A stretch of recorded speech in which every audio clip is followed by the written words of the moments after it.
Yes, hello, and welcome to Release the Creative, your favorite podcast about creativity, cognition, and this week, what does personal branding say about you?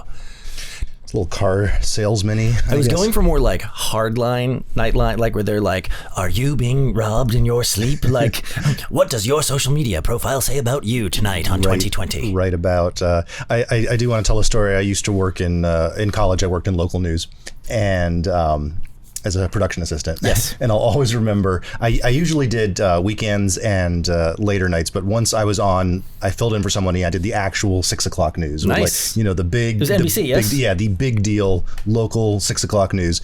And it was, they had like the last 45 seconds they throw in a puff piece. Sure. And it was something about giraffes at the zoo. Of course. And they finish they do all the politics, the fire, the murders, and at the end, the whatever the female anchor was that night, she's like, a giraffe had a baby at the zoo, and everybody, it was like 35 seconds about this giraffe, and they're like, and we're out, and she takes off her earbuds, she goes, what is this stupid piece of, I don't talk about giraffes, nobody cares, this is the stupidest story, and she ranted all the way down the hallway about how stupid that story was. Yep, that I don't doubt one part of that story, not one bit. No, it's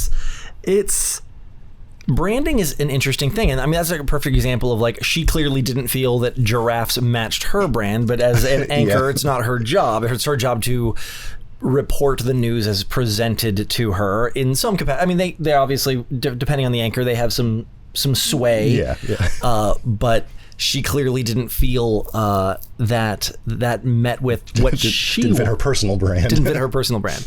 So today I am planning my first tattoo, and that's kind of what spawned this. The reason I've never had a tattoo is manyfold, but the biggest one was the biggest one not for this show, but the number two. The number two, the prevailing number two was that I'm a strong believer that anything you put out there, people are allowed, anything you give someone to know, they are allowed to know that, and they are allowed to use that. So for a long time, I had U.S. Army veteran license plates, and I changed that out because there are circumstances that I don't necessarily, that's not a flag I want to fly in every circumstance.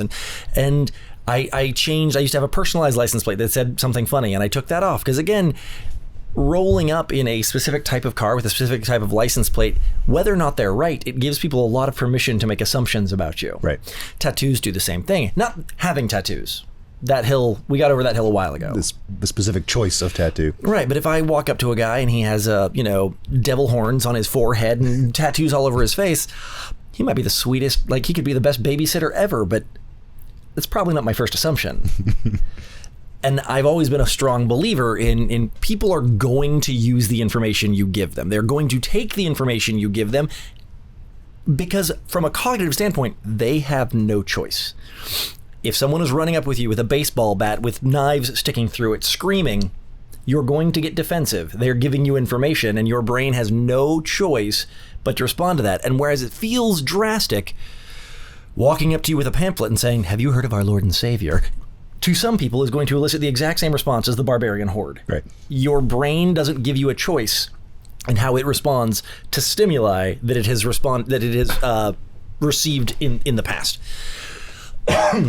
So today, we're going to talk about that. We're going to talk about personal branding and where the responsibility hands off from us developing this brand about giraffes that we and on the flip side, where we as a recipient in society these days have to go, yes, that might be their brand and there are things I don't like about it, but I can't make too many assumptions, which for the record, cognitively, not that possible. Your brain is going to make snap judgments. It's what your brain is designed to do. But how we can overcome and incorporate kind of a higher neocortex to the limbic system that is strict cognition. Yeah, I've always kind of gone for the blank slate approach. Yeah. I've never, the ideas of tattoos to me have always been, I really wouldn't know what direction I would go with it. Right. My personal style is predicated on I buy my clothes at Target, and the reason I buy my clothes at Target is because they built a Target into the old Montgomery Wards, which is where I used to buy my clothes, and so I. So you are less brand affiliated and more geographic. Geographically, this is where I buy my shirts. I bought my shirts in that building when I was a child. and the store has gone out of business and changed, but the building's still there. If it turns into a wedding dress place, you are in trouble. Yeah, I mean, fortunately, Target, I think, is going to be there for a while, but it's you know, next 40 years, a lot could change. No, and it's crazy because, like, you know, I kind of decided on what the tattoo was going to be, and I kind of started laying it out. And I started having these second thoughts, not that if I wanted the tattoo, but if the font that I had chosen read well for all occasions. Like, obviously, there are days that I don't mind it being some crazy, scrawly, like, helter-skelter font. I meant that as the Beatles song, for the record, not the Charles Manson individual. But, like, this crazy, like, font. But there are other days that, like, that might not be the image I want to project, and that's difficult. And that's a big part of branding is what happens when we even at Glass River Media, we have released the creative, which is yellows and blacks and has the tentacles. We also have Glass River Media, which is blues. It's those colors. And it's smooth sailing, and it's because no brand can be all things to all people. And if a brand is an emotional benchmark, if a brand is designed to hold your attention and be that emotional stake, then at some point you have to make decisions. Am I okay reading as this?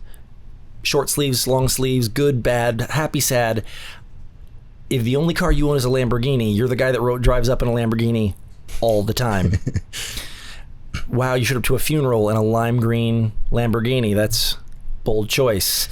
Yeah, I've always been afraid of everyone has these relatives. There's the it's usually middle-aged or older. Absolutely. It's the relatives who have become known for a specific hobby, and that's what everybody gets them as gifts for the holidays. Oh, gosh. Because you don't know them well enough, really. It's like, oh, they love cats, so we're going to get them a book on cats, or a calendar on cats, or a stuffed animal cat, or you know, Uncle so-and-so has a sailboat, so literally anything we get him will, you know, be associated with sailboats. And it's like, I have always been afraid of being pigeonholed in that way. I think it's interesting that that's the story you chose to use instead of just telling the true story of penguins. Because I can tell it, but you'll tell it better. Well, I mean, that's my family we have penguins. We have a penguin massive wall, obsession with it. Yeah. And people know it. And that one, and see, you know what? I think that was a matter of, we kind of did that. Oh, I know how that started. Do you not know how that started? No, I know how it started, but I'm saying the leaning into it came from sort of co-opting that idea, where it was like, it's like, you know, I don't want to be pigeonholed into some weird random thing, so let's go deep on the thing that we actually kind of like. Okay. I think we kind of did it on purpose. No, that's fair. And so yeah, now we have the wall of penguins, and like, it's just kind of a goofy thing, but no, it's something I always noticed, that it's like in the absence of information, people will fill in with something. I like the way you said that, because again, the whole show, our show here is about creativity and cognition, and it's really important. So for those who have not watched the 29 episodes, by the way, this is happy 30th episode today. For those who have not watched the show and understand my obsession with creativity and cognition, and that's that cognition is how we gain and gather information. It's how we incorporate information. It's how we take, you know, what was written or what was seen or what was heard and incorporate it into knowledge. We do that passively. You can't actively learn something, but the way that you cognate, I don't know if that's the verb. Cognate? Boy, it could be. I've never heard it. Me neither. The way that you incorporate information is passive. You don't get much say to it. You can, that's why when you're cramming, you have to do the one that works best for you, whether it's note cards or highlighting, or you have to force it into the channel. And so, we have this problem of like, we need to be creative and we need to create and we need to fulfill and live our best life and stop masking, which is an ASD, you know, and ADHD thing, and just be your authentic self, being your authentic self gives people permission, whether or not you think it does. It does. Giving people information about you gives them permission to have information about you. Right. And then they're allowed to use that in any way they see fit. And you're like, no, it doesn't. Yes, it does. It doesn't mean they're not an asshole. It doesn't mean that they're not using it abusively. But if you put it out there, it's out there. And there's nothing that can be done about that, because cognition is passive. People gather it and they make assumptions on it and they're acting on it. Where this plays in. My father was 33 years Army. Near the end of his career, he was in human resources and policy. And he actually wrote to the tattoo policy, or his office wrote the tattoo policy, that to this day, 25 years later, is still debated and hated by basically. So this is saying like how large it can be and where it's allowed and like that kind of. So no tattoos on the hands, no tattoos above the collar, no tattoos on the face, no tattoos of certain, no hate groups or insignias. That was a good. No one minds that particular policy to my knowledge. But yeah, like no visible, can't be visible here, can't do this, can't do, and it kept a lot of good soldiers, and they've written waivers for it. They've written ways around it, but still 25 years later, it is still the actual policy. There's lots of waivers for it because it was keeping, especially after post 9/11, it was keeping too many solid people out. And so we have this problem. So my dad is a solid boomer. He was born in 48. That's just about the definition of a boomer. Like solid first wave boomer. And anytime he saw a tattoo that wasn't on a sailor, and even he had a little cognitive thing like, oh, sailors don't count. It's their thing. That's their thing. They're allowed. Anytime he saw a tattoo, especially on a younger person, especially if it was visible, like, oh, me and my heart, sweetheart's initials on our back, whatever. But like, if it was visible to him, he made it very clear to us how repellent that was, because you were giving people information. It was, everyone regrets their tattoos, everyone this, everyone that. We are 2 generations later. We're millennials. Gen boomers are for the most part out of the governing body, with the Warren Buffetts notwithstanding. We're the uppity up, so Gen X's, and the working body is for the most part millennials, and we all feel very differently about tattoos. But that core cognitive trait that my father was touching on is still true. Now, the reaction as a whole is not his anymore. People don't react as violently or vehemently as they did not too long ago. But if I see a big burly dude with a unicorn tattoo, I don't have any assumptions, but I now have lots of questions. Yeah. I'm like, that's fascinating. I don't know what to think. I have questions.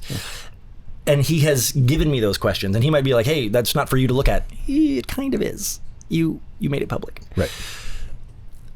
And so and thus we enter the dance of today's conversation of where is that personal branding of what you're putting out there versus our responsibility of giving people the benefit of the doubt, even when we have information that may contradict it, if that made sense. Sort of. I mean, what's the sort of goal here is everybody views personal style we all view it as an inward thing. Sure. And it's being viewed by others, but yeah, very few people logically approach it that way, I don't think. Okay, let's take tattoos off the table from the conversation and let's say hypothetically we had a third partner. And let's say he was a fiery-haired, like Scottish gentleman who had a propensity for kilts. Straight hypotheticals. Hi, Zeke. So this happened. We had this whole question. We had this business meeting. It was in a high-end area. It was a high-end part of town. And we all three went back and forth over and over. Like, how do we show up to this? Do we show up like ourselves? This. Right. Do we show up dressed up?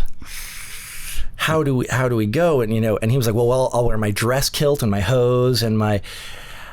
And I was a little bit. I was like, that's more eccentric than I kind of want to come out the gate. And yeah. It was this whole conversation. And that's the conversation, is that where does that, we live in this society right now that is all about living your authentic life and living your best life and not hiding who you are. And in retrospect, I might have been on the wrong side of that, saying like, I don't know if like dress kilt is the first impression we want to be going for with this particular client. But is it? And I'm not saying that specific example. I'm saying, where is that line of presenting who you want to be and presenting who you are? And likewise, on the reverse of that, where is their responsibility to go, wow, one of them came in a dress, but I guess we should probably give them the benefit of doubt. Pause. I know that a kilt is not a dress. I'm just saying that not everyone does. Does that make sense? Yeah, but I'm still saying that discussion came second. Zeke did not decide to wear kilts based on what clients thought of us. We had that discussion. Right. But his reasons for wanting to wear it was, heritage and family and history, and absolutely, those were all internal things. Absolutely. And that I'm saying that's where we all start from. when we're deciding our personal style, our personal brand. I think a lot of us, we pick reasons that have nothing to do with how we're going to be seen. And then we have to confront the realities of that. Well, is my face tattoo going to make it hard to get a job? Well, is the kilt going to put off this client or not? You get to that point where you have that discussion. Right. But I don't believe you start at that place. No, I agree. I don't think that anybody... Oh, wow, that's not true. I don't think that the most people get up each day and go, what should I wear today that presents me in the way that I want to be seen? I think people walk up and be like, ooh, this shirt is cool. This dress is cute. These shoes just make me have a little bit more. People go first to the things they like and then have to either justify or rectify it with that. And that's kind of the sweet spot of developing your brand, and does your brand transcend geography? Because I will be very honest, I do not dress the same here as I did in Los Angeles. I couldn't get it. Well, I do now that I own the company. But when I was working for other people, downtown DC. When I was working for downtown DC, I couldn't dress the way I dressed in LA. In LA, I wore a sport coat, a t-shirt, jeans, and Converse, and that was considered formal because I wore a sport coat. And you've told me stories about people who come from New York to LA and don't dress for LA get ignored. It was very, very early in my time in Los Angeles. I was on a hiring panel because I had a really good job and I was a manager there, and we were looking for a new junior producer. And I was on a panel. There was 3 of us, and we sat and we had all day long. People were coming in, showing us resumes. This guy had just finished NYU. He'd been living for 4 years in Manhattan, and he showed up to LA and he was wearing a very sharp blue suit, very nice red power tie. Didn't look straight politician, but like politician adjacent. He looked like fashion district politician. Right. And he came in, he was looking just all snazzy. He crushed the interview. Crushed it. It was something like May 30th or June 10th or something. He'd graduated like 3 weeks earlier. Mm-hmm. He was on the first plane to Los Angeles. And when they left, I was like, so that's the guy we're hiring, right? And my manager looked at me and goes, no, are you kidding me? He wore a suit. I'm like, he's from New York. As an East Coaster, I'm not from New York, but I'm from DC. I was like, as an East Coaster, I'm like, yeah, but he's from New York. Like, guy should have read a guidebook about what we expect in Los Angeles. He wore a suit. He clearly doesn't know how to operate in our environment. And he had done everything right. He had done everything right. And even me on the inside going like, guys, he's from New York.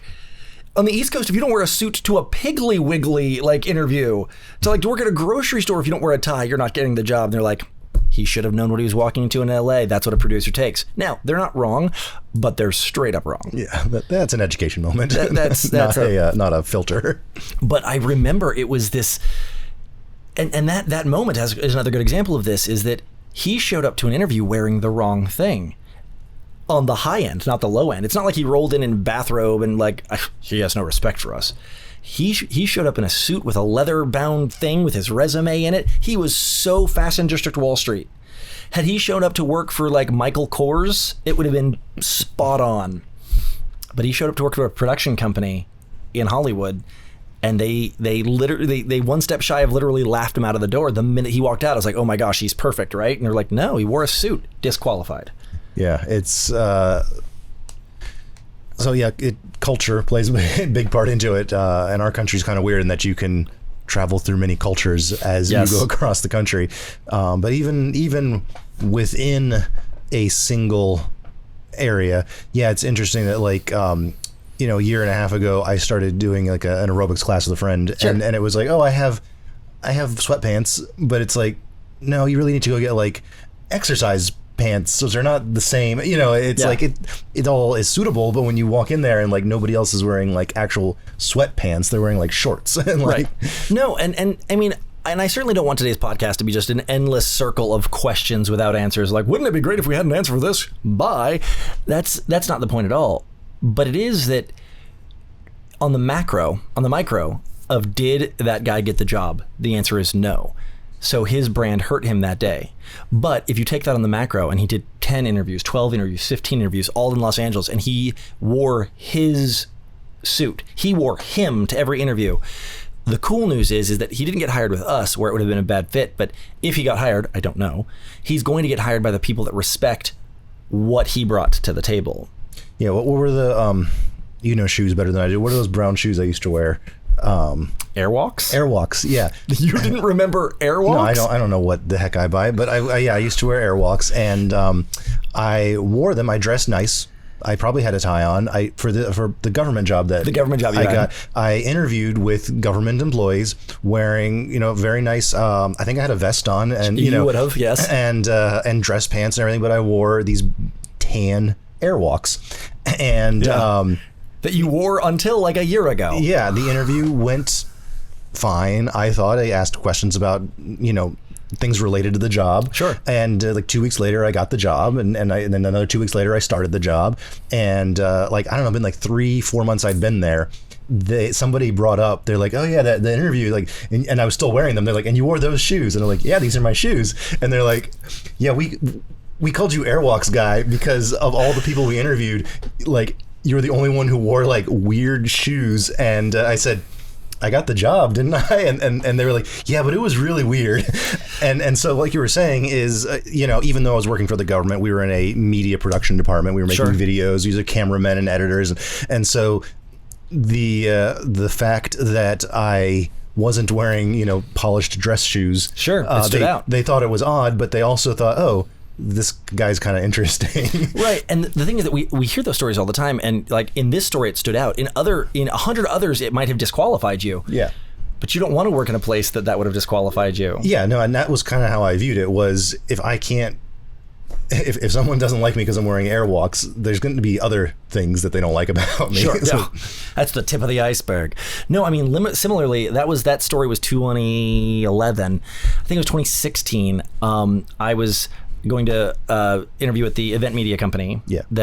And again, like I had already said, this is DC. If you don't wear a suit and a tie to an interview for a grocery store, you're not getting far. And I wore a polo shirt and slacks and Converse and a long coat, but I mean, it was cold. But I wore a polo. No, I'm not wearing a polo shirt today. I was wearing a polo shirt, like khakis and Converse. And I walk in to this job that's at a hotel. Everyone there is in a suit and tie. I walk in and the general manager looks at me and goes, thanks for dressing up. Like he called me out and I said, I'll dress up for you if I get the job. And you could just see the eyes on him. He was like, did he really just... And like this is the interview that I still talk about to this day because I did not want the job. I did not like the company. I did not want to work in that sector of the industry. So I went in with absolutely no fucks given, like none. I did not care at all. And thinking they're like, so what kind of salary are you looking for? And it's like, this is where the interview turns bad for you. And he goes, really? I was like, yep, because I know what you pay and I know what I need to make. And you're going to have to come a lot further than you want to. And he's like, really? So I told him the number and he told me the number and I said, nope, I told you I knew what you paid. This is my number. And I was in my car driving away as I got a call from HR offering me the job, and they told me a number that was higher than the one he said in the room, but wow. nowhere near mine. And I was like, did he not listen to me at all? I said a number. She's like, let me call you back. And she calls me back 5 minutes later. She's like, okay, they said they'll hit the number. I'm like, see, that's all I was asking. Yeah. Not caring is a superpower. I was like, I did not want this job. I took the job. I worked for the job for 3 years and I loved that job actually. But it started off as a place of I was not willing to compromise who I was, what I was worth, what I was willing to take, or who I was going to be as that boss became to later, like they said that they called you Airwalks. Later, he was like, oh yeah, you can always expect Kirk to say straight to your face what he is thinking about you. And that is true. It doesn't always go my way, but I will always tell you what I'm thinking about you to your face. People know to expect it. Yeah. It's not always a good thing, but I have no filter. So, I mean, all of this kind of comes to that same place of you really, you can't be everything to everyone. So you have to be yourself. And that's not going to work out in every scenario, but it's going to work out in the scenarios that were built for you. Yeah. You can't be afraid to get the tattoo. You can't be afraid to get the t-shirt or wear the t-shirt or have the bumper sticker or, unless it really is putting information out there that you truly don't want people to have all the time. you have to be your most authentic you, which has become so cliched, but I don't even mean it like that. I just mean that be the best you can in every scenario. Do not pull punches. Don't hide who you are.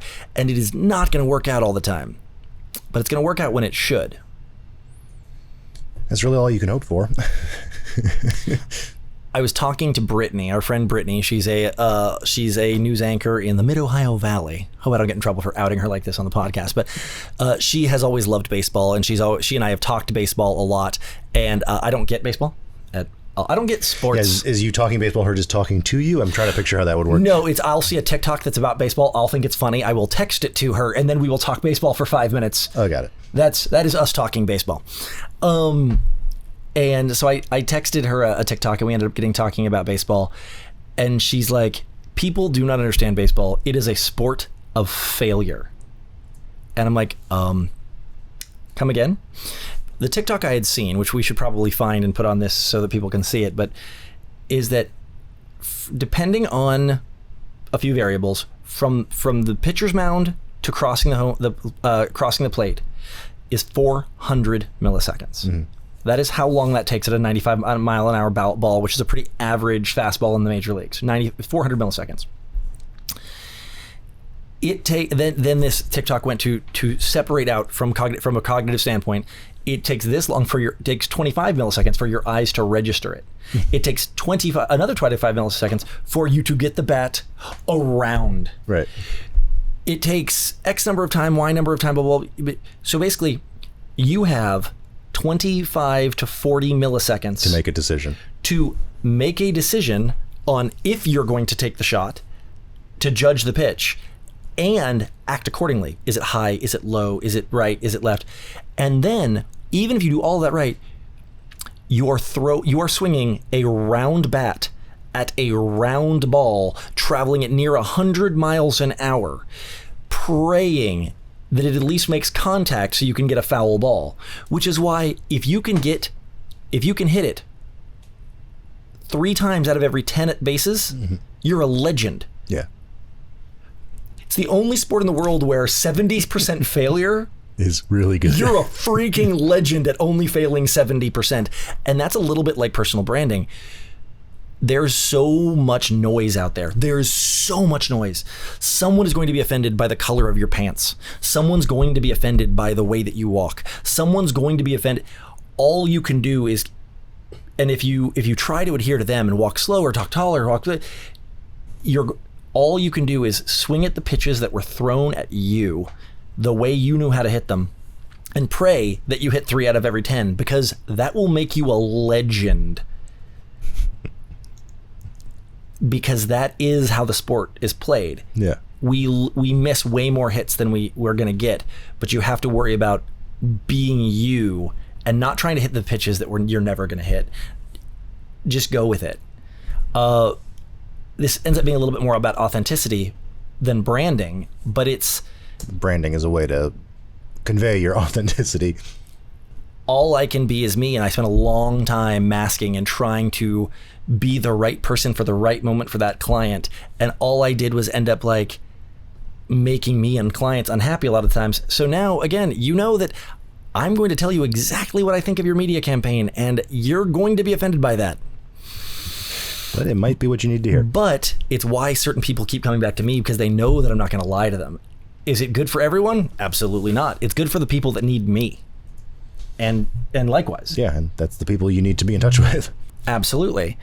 We have to, it's become a trope. It's become a cliche. I'm living my best life. I can only be myself. I've got to be authentic. And those are true, but take out the platitudes. Don't make it a rallying cry. Don't make it a rubber stamp statement that removes the emotion. Just be you, and let your brand ring through to that. Always try to be the best version of you. Always try to be the best adaptation of you. But the minute you try to be someone else, that's not sustainable. Yeah.